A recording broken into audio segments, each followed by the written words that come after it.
अस्सलाम वालेकुम। मैं हूं अली और आप देख रहे हैं टेक्निकल अली जट यूट्यूब चैनल। फ्रेंड्स, इस वीडियो में मैं आपको बताऊंगा कि जब हम न्यू पेपाल अकाउंट क्रिएट करते हैं, सम टाइम पेपाल हमसे फ़ोटो आईडी मांगता है या फिर बैंक स्टेटमेंट मांगता है। तो इस वीडियो में मैं आपको बताऊंगा कि हम फ़ोटो आईडी किस तरह सबमिट कर सकते हैं पेपाल अकाउंट में और किस तरह हमारा जो अकाउंट है वो रिस्टोर होता है। जब भी पेपाल हमसे डॉक्यूमेंट मांगता है किसी भी टाइप का, photo ID, bank statement, proof of fulfilment, address proof, कोई भी चीज़ जब पेपाल मांगता है तो हमारा पेपाल जो है वो यूज़लेस हो जाता है, यानी कि टेम्परेरी लिमिटेड हो जाता है। जब हमारा अकाउंट टेम्परेरी लिमिटेड होता है तो उसको रिस्टोर करने के लिए हमने डॉक्यूमेंट्स अपलोड करने होते हैं। इस वीडियो में मैं आपको बताऊंगा कि हम फ़ोटो आईडी किस तरह अपलोड कर सकते हैं। तो वीडियो स्टार्ट करने से पहले मेरी आपसे रिक्वेस्ट है कि मेरे चैनल को सब्सक्राइब कर लें और बेल आइकन को लाजमी प्रेस करें। फ्रेंड्स, यहाँ पे मेरे पास लैपटॉप में पेपाल अकाउंट ओपन है। अगर आपके पास मोबाइल के ब्राउज़र में पेपाल है तो उसमें भी आप सेम प्रोसीजर करेंगे, ठीक है। पेपाल अकाउंट आपने ओपन कर लेना है, ठीक है। उसके बाद आपने थोड़ा स्क्रॉल डाउन करना है और लास्ट पे आपको नोटिफिकेशंस नज़र आएंगे, ठीक है, जहाँ पे रेड फ्लैग नज़र आ रहा होता है। अब रेड फ्लैग के नीचे जो सी डिटेल्स लिखा हुआ है, आपने इसके ऊपर क्लिक कर देना है। सी डिटेल्स पे जब आप क्लिक करेंगे तो आपके पास ये वाला पेज आएगा, ठीक है। फ्रेंड्स, इस पेज पे हम डॉक्यूमेंट्स अपलोड करते हैं। लेफ़्ट साइड पे देखें, हमारे पास जो अकाउंट इम्पैक्ट है वो ये है कि ना तो हम किसी को पेमेंट सेंड कर सकते हैं ना रिसीव कर सकते हैं, यानी कि सारे जो फीचर्स हैं वो डिसेबल हो चुके हैं। इनको रिस्टोर करने के लिए सबसे पहले तो आपने यहाँ पे अपने अकाउंट को रिस्टोर करवाना है, फिर आपका अकाउंट जो है वो यूज़फुल होगा। अब यहाँ पे थोड़ा नीचे देखें तो लिखा हुआ है कि अपलोड अ फ़ोटो आईडी, इसके सामने रिज़ॉल्व लिखा हुआ है। रिज़ॉल्व पे क्लिक करेंगे तो यहाँ पे आपने पेपाल के अंदर जो डॉक्यूमेंट आपने अकाउंट क्रिएट करते वक्त सिलेक्ट किया हुआ था वो आपने अपलोड करके रिस्टोर करना है। 3 टाइप के डॉक्यूमेंट्स हम अपलोड कर सकते हैं, national ID card, driving licence, या फिर आप अपना पासपोर्ट भी अपलोड कर सकते हैं। यहाँ पे डॉक्यूमेंट अपलोड करने से पहले आपने अपने अकाउंट की सेटिंग्स में जाना है। वहाँ पे देखना है कि क्या आपके डॉक्यूमेंट पे डिटेल्स बिल्कुल वही हैं जो आपके पेपाल अकाउंट के अंदर हैं। अगर तो सेम हैं तो ठीक है, अगर सेम नहीं होंगी तो फिर आपने उनको एडिट करना है। यानी कि जो हमारे आईडी कार्ड पे आईडी कार्ड नंबर होता है, क्या वो बिल्कुल करेक्ट है, या फिर पासपोर्ट नंबर, जितनी भी हमारी चीज़ें हमारे डॉक्यूमेंट पे हैं, क्या हमारे पेपाल अकाउंट के अंदर भी वही हैं, नेम वगैरह सेम है।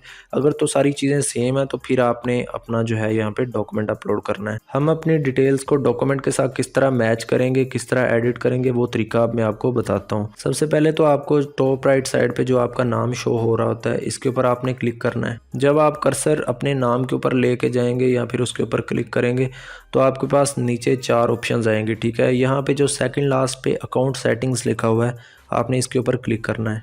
अकाउंट सेटिंग्स पे जब आप क्लिक करेंगे तो आपने लेफ़्ट साइड पे नीचे जो बिज़नेस इन्फॉर्मेशन लिखा हुआ है, इसके ऊपर क्लिक करना है।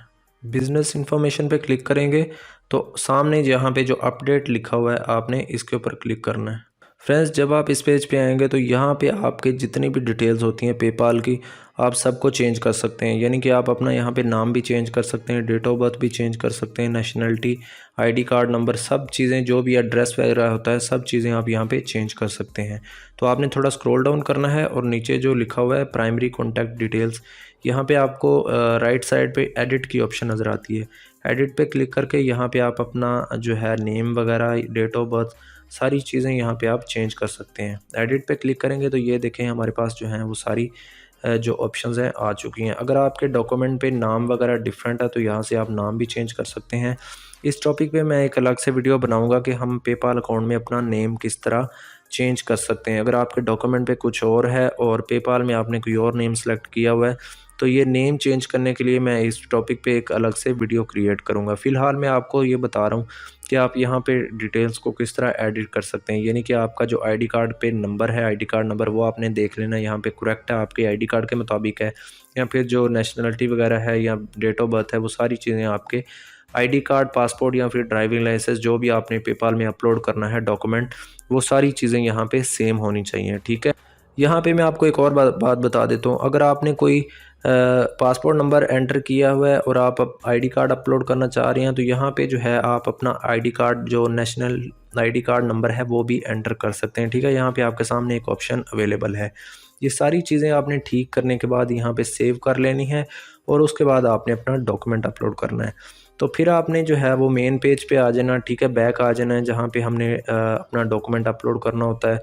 मेन पेज पे आपको जो सी डिटेल्स नज़र आ रही होती हैं आपने उसके ऊपर क्लिक कर लेना है, और सी डिटेल पे क्लिक करने के बाद आपके पास वही पेज आएगा जहाँ पे हम डॉक्यूमेंट अपलोड करते हैं। यहाँ पे आपने फ़ोटो आईडी अपलोड कर देनी है अपना डॉक्यूमेंट, रिजॉल्व पे क्लिक करना है और यहाँ पे डॉक्यूमेंट टाइप सेलेक्ट कर लेनी है, ठीक है। यहाँ पे आपने डॉक्यूमेंट टाइप सेलेक्ट कर लेनी है, ब्राउज फाइल्स पे क्लिक करके आपने अपनी डिवाइस से डॉक्यूमेंट को सिलेक्ट कर लेना है, ठीक है। फ्रेंड्स, यहाँ पे एक बात याद रखें कि अगर आप पाकिस्तान का आईडी कार्ड अपलोड कर रहे हैं तो आपने सिर्फ फ्रंट साइड जो है वो यहाँ पे अपलोड करनी है, उसको आपने सेलेक्ट करके अपनी डिवाइस से यहाँ पे सबमिट पे क्लिक कर देना है, ठीक है। तो ये आप देख सकते हैं कि मेरा जो फ़ोटो आईडी है वो यहाँ पे डॉक्यूमेंट सबमिट हो चुका है। कुछ ही देर में मेरा अकाउंट जो है वो रीस्टोर हो जाएगा, ठीक है। यहाँ पे आप देख सकते हैं कि मुझे पेपाल की तरफ से एक ईमेल आया है कि हमारी जो इन्फॉर्मेशन है, जो हमने डॉक्यूमेंट अपलोड किया है वो अंडर रिव्यू में है। तो ये फ़िलहाल अभी हमारा अंडर रिव्यू में है, कुछ ही देर में हमारा ये रिव्यू हो जाता है। तो ये देख सकते हैं कि हमारा जो अकाउंट है वो फ़ौरन ही रिव्यू हो गया, इसमें बिल्कुल भी टाइम नहीं लगता। जब आप फ़ोटो आईडी अपलोड करते हैं तो आपका अकाउंट जो है वो इंस्टेंटली रीस्टोर हो जाता है। तो ये आपके सामने मुझे पेपाल की तरफ से ईमेल आया कि हमारा जो अकाउंट है वो रीस्टोर हो चुका है। और मैं यहाँ पे आपको पेपाल पे भी दिखा देता हूँ कि मेरे पास जो नोटिफिकेशन में लिमिटेशंस थी वो ख़त्म हो चुकी हैं। तो ये देख सकते हैं कि यहाँ पे मेरे पास किसी भी तरह का कोई भी रेड फ्लैग नहीं है। जब यहाँ से रेड फ्लैग गायब हो जाता है तो इसका मतलब है कि हमारा अकाउंट जो है वो रीस्टोर हो चुका है। तो ये देख सकते हैं कि मेरा अकाउंट जो है वो बिल्कुल अब मैं यूज़ कर सकता हूँ। मुझे ईमेल भी आया पेपाल की तरफ से कि हमारा जो अकाउंट है वो रिस्टोर हो चुका है। सम टाइम पेपाल हमसे फ़ोटो आईडी के साथ बैंक स्टेटमेंट भी मांगता है, और बैंक स्टेटमेंट के लिए हमने पेपाल में बैंक लिंक नहीं किया होता है। इस केस में हम क्या कर सकते हैं, इस टॉपिक पे मैं एक अलग से वीडियो बनाऊंगा, डिटेल से बताऊंगा कि अगर आपने अपने पेपाल में बैंक अकाउंट लिंक ना किया हो तो फिर आप किस तरह बैंक स्टेटमेंट अपलोड करेंगे, किसकी बैंक स्टेटमेंट अपलोड करेंगे जिससे आपका पेपाल अकाउंट रिस्टोर होगा। तो फ्रेंड्स, इस तरह हम अपने पेपाल अकाउंट को रिस्टोर करवा सकते हैं अपनी फ़ोटो आईडी को सबमिट करके, और फिर हम इजीली इसको यूज़ कर सकते हैं। आई होप कि आपको ये वीडियो अच्छी लगी होगी। अगर आपको ये वीडियो अच्छी लगी तो काइंडली इसको लाइक करें, चैनल को सब्सक्राइब कर दें। Thanks for watching.